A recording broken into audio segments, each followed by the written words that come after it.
Good morning guys, কেমন আছো? আশা করি ভালো আছো, আমিও ভালো আছি। চলে এসো আমার সাথে, কে কে ধান কাটবে। আমার ভিডিও দেখো আর হিংসা হয়।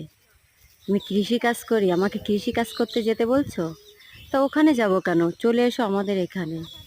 তোমাদের সাথে আমি কিভাবে ধান কাটতে পারি না পারি সেটা দেখাবো। চ্যালেঞ্জ করছি, হয়তো পারবে না আমার সাথে। আমরা গ্রামের মেয়ে, সব কিছুই